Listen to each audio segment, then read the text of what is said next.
नमस्कार स्टूडेंट्स, आप सबका सरस्वती क्लासेज में बहुत बहुत स्वागत है।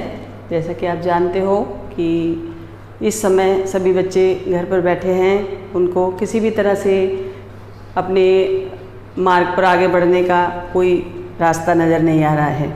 तो ऐसे में हमारे सर मोहित जी ने ये सोचा कि क्यों ना बच्चों को एक अच्छी राह दी जाए, एक अच्छा उनको एक मोटिवेट किया जाए ताकि वो अपने घर बैठे इसका लाभ ले सकें। तो बच्चों, मेरा नाम प्रवीण लता है। मैं आप लोगों को हिंदी विषय के बारे में थोड़ा सा समझाने के लिए यहाँ उपस्थित हुई हूँ। आप सब जानते हो कि जो अपनी आजकल की प्रतियोगी परीक्षाएं हैं, उन सब में लगभग सभी परीक्षाओं में हिंदी विषय को बहुत अधिक महत्व दी जा रही है।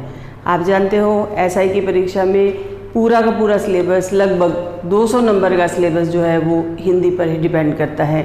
इसी तरह से जो पटवारी क्लासेस हैं, पटवारी क्लासेस के जो पहले 2 पेपर हुआ करते थे, उनमें दोनों में बराबर का वेटेज रहता था हिंदी सब्जेक्ट का।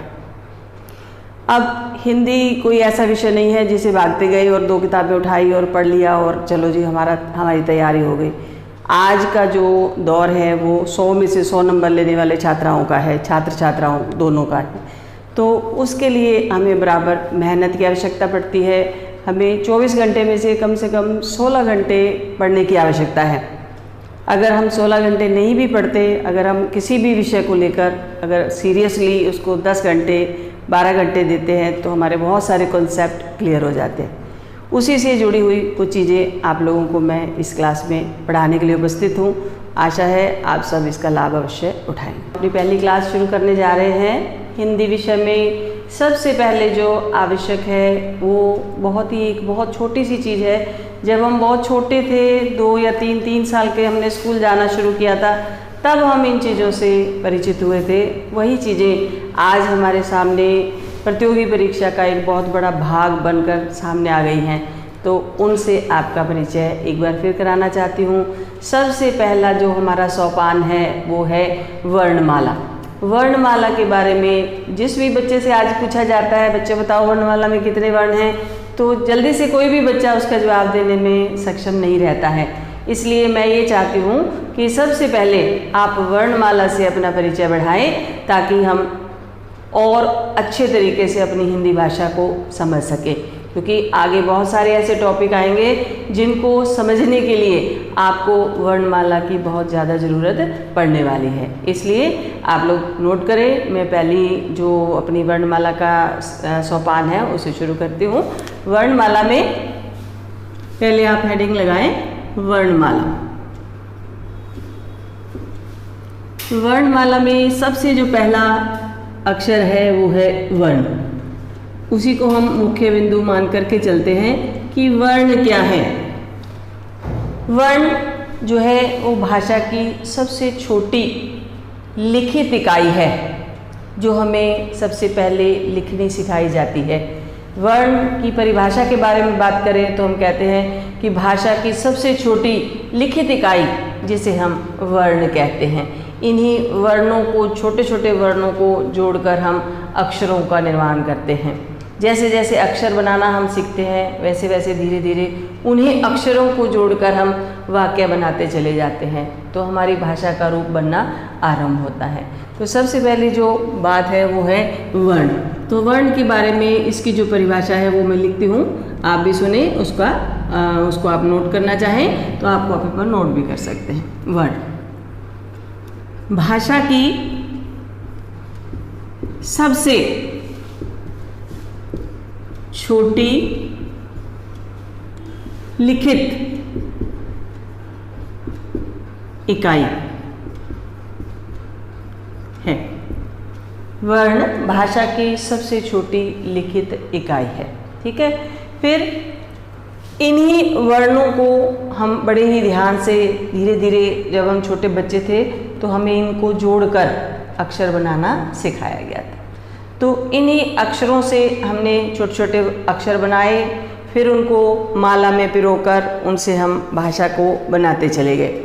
लेकिन ये एक सीक्वेंस था, एक लगातार एक जो जैसे हम मोती डालकर माला बनाते हैं तो वो माला हमारी गोल गोल गोल बड़ी होती चली जाती है, उसी तरह से वर्णों को पिरोकर हमने वर्णमाला भी बनाई है। तो इसके बाद मैं आपको वर्णमाला की परिभाषा लिखाती हूँ। वर्णमाला,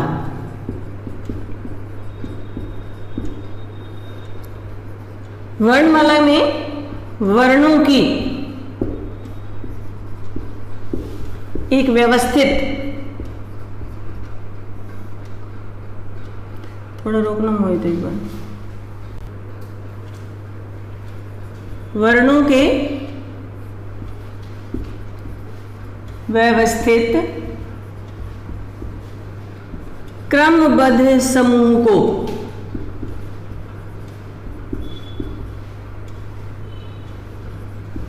वर्णों के व्यवस्थित क्रमबद्ध समूह को वर्णमाला कहते हैं। वर्णों के व्यवस्थित क्रमबद्ध समूह को वर्णमाला कहते हैं। इसी वर्णमाला के दो भाग हैं आगे। वो भाग कौन से हैं? सबसे ज़्यादा महत्वपूर्ण दो भाग हैं जिसके अंदर हमारी हिंदी का गूढ़ रहस्य छिपा हुआ है। तो जो भाग हैं वर्णमाला के, कितने भाग हैं? दो भाग हैं, जिसमें पहला भाग है स्वर और दूसरा भाग है व्यंजन। पहला भाग है स्वर और दूसरा भाग है व्यंजन। स्वर, जब बच्चा जन्म लेता है, उसके जन्म लेने से 6 माह तक उसके मुख से जो ध्वनियाँ निकलती हैं बहुत ही मोहक होती हैं। हम भी उनको सुनकर बड़े आनंदित होते हैं। जब वो बोलता है तो आप कभी ध्यान से सुने वो क्या ध्वनियाँ मुख से निकालता है। ऐसी ध्वनियाँ आपको उसके मुख से सुनने को मिलेंगी। तो ये जो ध्वनियाँ हैं वो इस प्रकार से क्यों निकलती हैं, हमने कभी इन बातों पे गौर नहीं किया है। तो वो जो ध्वनियाँ निकलती हैं उन्हीं को हम स्वर कहते हैं। क्यों उनको हम स्वर कहते हैं? क्योंकि वो निर्बाध हमारे कंठ से प्रस्फुटित हो रही हैं, हमारे कंठ से सीधी बाहर आ रही हैं, मुंह में कहीं भी नहीं रुकती। आप कभी बच्चे को टॉफी खिलाते हैं तब आप क्या कहते हो उसको? बेटा आ कर। तो वो आ क्या चीज़ है? मुंह खोल क्यों नहीं कहते आप उसको? आ करना क्यों कहते हैं? इसलिए कहते हैं क्योंकि जो भी ध्वनि है वो सीधी जब कंठ से बाहर निकलती है तब हम उन्हें स्वर का स्वरूप दे देते हैं। ठीक है, तो जो स्वर हैं क्या हैं, कितने हैं, इनका क्या क्या हमारे जो भाषा है उसमें क्या क्या इसका महत्व है, वो सब मैं आप लोगों को स्वर शुरू कराते हुए बताती हूँ। तो आप पहले हेडिंग लगाए स्वर। जो पहला भाग है वो है स्वर। हम स्वर को अच्छे तरीके से समझेंगे, पढ़ेंगे, और जिन बच्चों के सिलेबस में, एसआई के सिलेबस में और पटवारी के सिलेबस में और जो जूनियर अकाउंटेंट का सिलेबस है उन सब में वर्णमाला जो है बहुत अपना एक महत्वपूर्ण स्थान रखती है।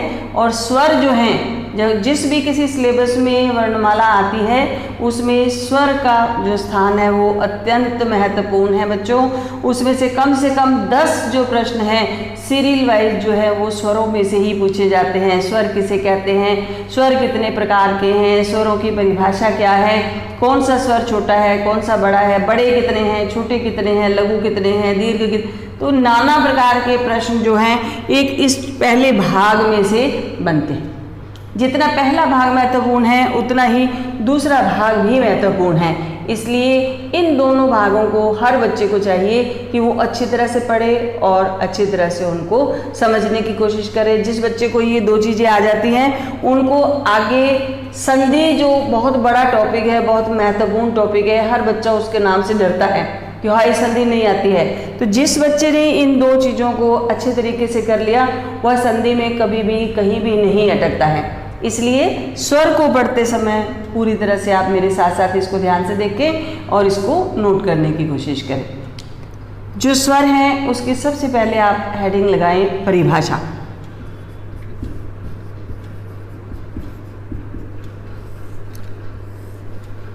परिभाषा, इसमें एक छोटी सी एक बात है, मैं आपको अपने शब्दों में पहले समझा देती हूँ, लिखेंगे हम बाद, कि भाषा को बनाने के लिए हमें दो चीज़ें चाहिए, स्वर और व्यंजन।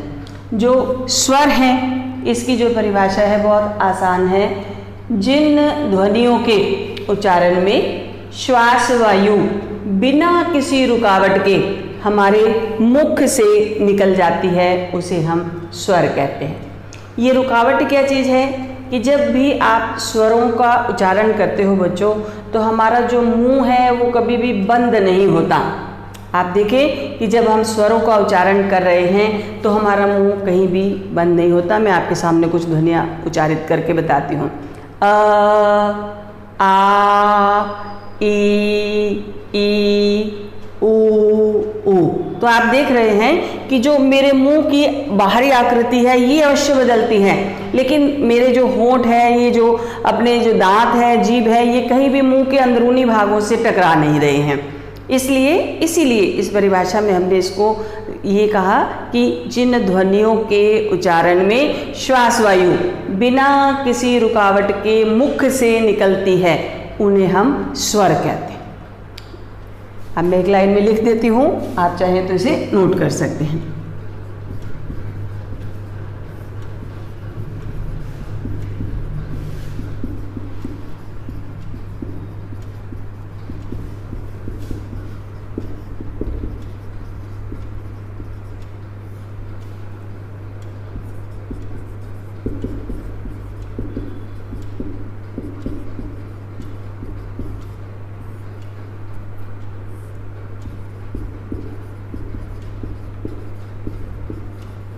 मुख से बाहर निकलती है वे स्वर कहलाते हैं।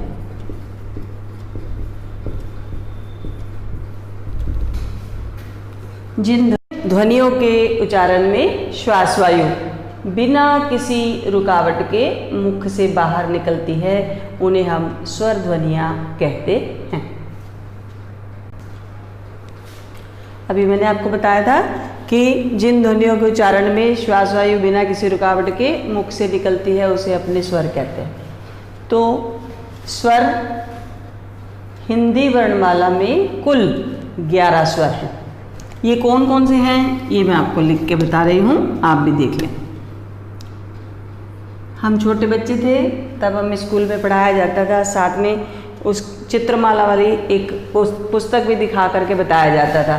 तो उसके साथ हम कैसे बोलते थे वो जरा मैं आपको आज रिपीट कराती हूँ। अनार, आ आम, ई इमली, ई ईख, उ उल्लू, उ ऊन, री ऋषि, ए एड़ी, आई ऐनक, ओ ओखली, औ औरत। एक साथ में ध्वनि और भी है अपने पास, ये वाली, इसको हम आगत ध्वनि के नाम से जानते हैं। ये क्या है अभी बाद में आपको विस्तार से समझा दूंगी मैं। इसके साथ इस लिस्ट को, इस सूची को पूरा करने के लिए 2 ध्वनियाँ हमारे पास और हैं, जिसे हम बचपन में कहा करते थे अंग अंगूर, और इसके बाद जो थी उसे हम कहते थे अंग आहा। तो विद्यार्थियों, ये ना तो अंग अंगूर है ना अंग आहा है, ये वर्णमाला में एक विशिष्ट अतिथि हैं हमारे पास, जो कि अपने एक विशेष नाम को अपने साथ हमारे पास लेकर आए हैं। देखें, इन दोनों को एक विशेष नाम मिला हुआ है। इनको हम कहते हैं, संस्कृत में हम इन्हें कहते हैं अयोगवाह। ठीक है, तो ये जो ध्वनि है इसकी अपनी एक अलग पहचान है, इसका अपना नाम है, और इसका पूरी भाषा में एक महत्वपूर्ण स्थान है।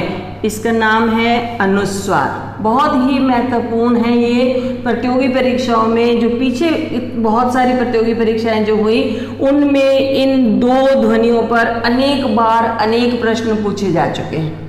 तो ये जब इनकी बारी हम ऊपर वाला करते हुए यहाँ तक हम पहुँचेंगे तो इनके बारे में बहुत सारी महत्वपूर्ण बातें हैं जो मैं आपको यहाँ समझा दूँ। और ये जो ध्वनि है इसका नाम है विसर्ग। यहाँ तक लिखने के बाद ये जो स्वरों की सूची है इतनी चीज़ों के साथ ये पूरी होती है। हमने लिखा स्वर, जिन ध्वनियों के उच्चारण में श्वास वायु बिना किसी रुकावट के हमारे मुख से निकलती है उन्हें हम स्वर कहते हैं।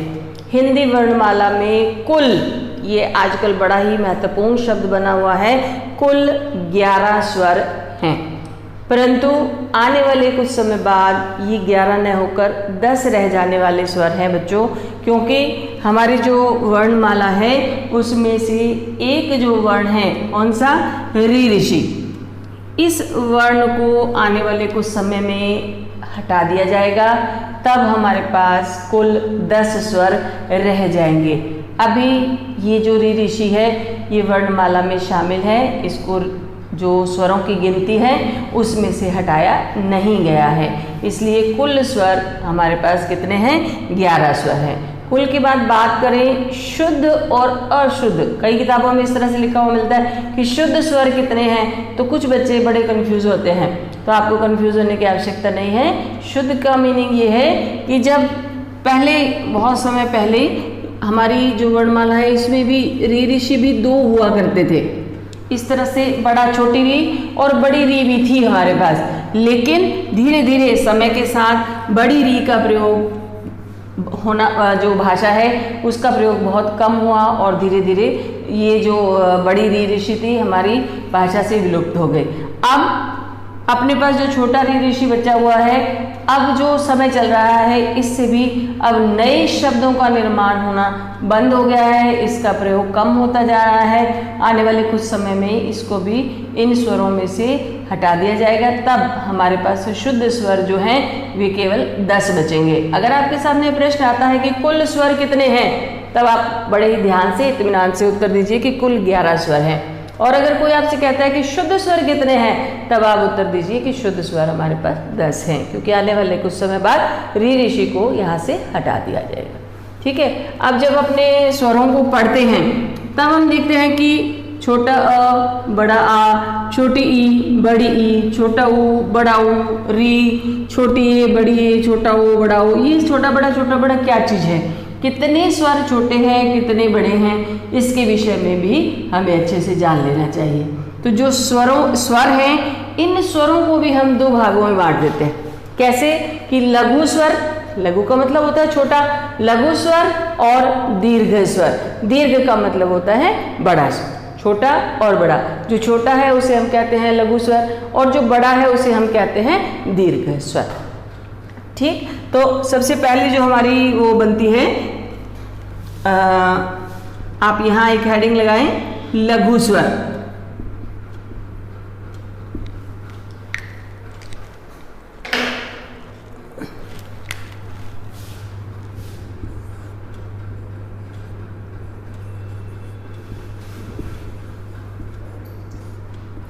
सबसे पहले जो एक हमारे पास बन रही है वो है लघु स्वर। लघु का मतलब होता है छोटा, तो छोटे का मतलब क्या है कि हमारे पास कितने स्वर हैं जो छोटे हैं।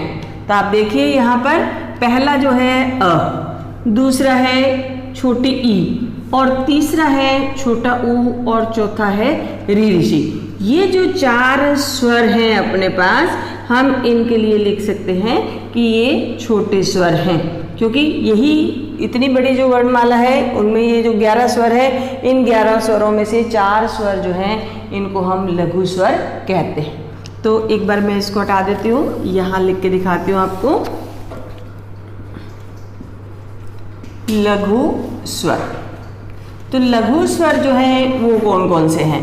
पहला है अ, ई, ऊ और री ऋषि। ये जो 4 स्वर हैं बच्चों, इन्हीं चारों को हम लघु स्वर कहते हैं। तो इन्हीं 4 लघु स्वरों के 3 नाम और हैं, इन्हीं को हम कहते हैं हरिस्व।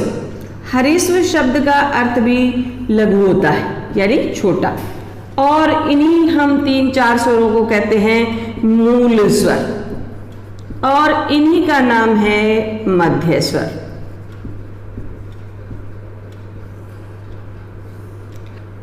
लघु स्वर, हरिस्व स्वर, मूल स्वर और मध्य स्वर, इन 4 नामों से हम इन 4 स्वरों को पुकारते हैं। इन्हीं को हम लघु कहते हैं, इन्हीं को हम हरिस्व कहते हैं, इन्हीं को हम मूल कहते हैं, इन्हीं को हम मध्य स्वर कहते हैं। तो सबसे पहले ये जो 2 शब्द हैं लघु और हरिस्व, इन दोनों शब्दों का अर्थ है छोटा। छोटा अ, छोटी ई, छोटा ऊ और री ऋषि। और हरिस्व का मतलब भी है कि छोटा अ, छोटी ई, छोटा ऊ और री ऋषि। मूल स्वर, इन्हें मूल स्वर क्यों कहा जाता है?